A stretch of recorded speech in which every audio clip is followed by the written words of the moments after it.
mənsiz, mən sənsiz, sən mənsiz, mən sənsiz, mən sənsiz.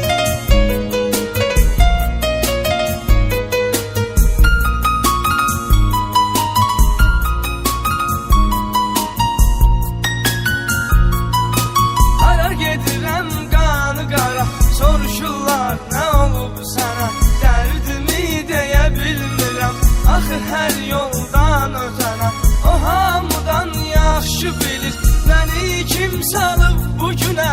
Sən mənsiz, mən sənsiz, sən mənsiz, mən sənsiz, sən mənsiz, mən sənsiz.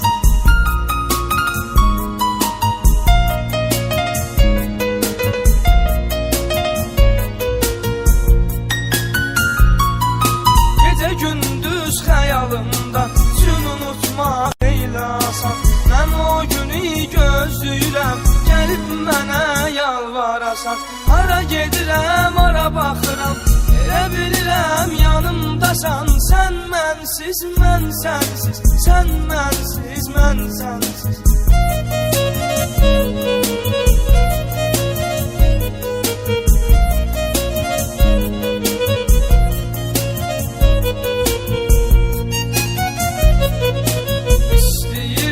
Baş götürüb gedim başqa bir diyara, düşünəndə ki sən yoxsan, axı nə cür gəlim qərara.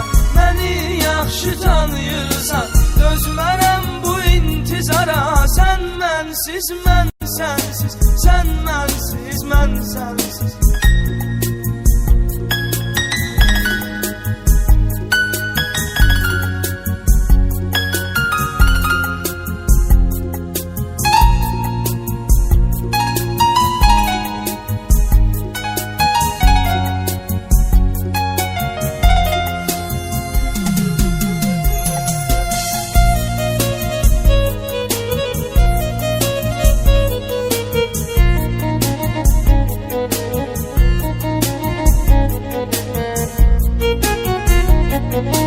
Unutmaq nəyin ki məni, sən unutmusan özünü.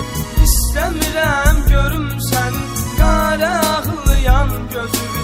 Elə minəm gəlməsən, daha çətin görüm üzüvü. Sən mənsiz, mən sənsiz, sən mənsiz, mən sənsiz.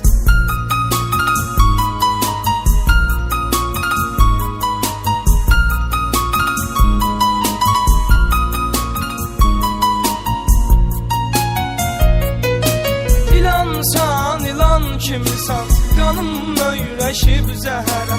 Mənim ürəyim aid olub ölənə qədər bir nəfərə.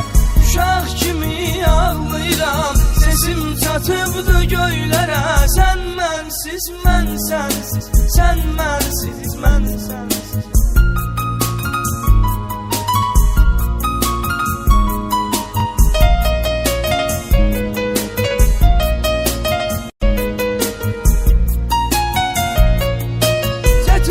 Geçmiş qayda o zamanlar unudulsun. Çox demisən yalan mənə, o yalanlar unudulsun. Yazmışam bu nəğməni ki sənliyanlar unudulsun. Sən mənsiz, mən sənsiz, sən mənsiz, mən sənsiz.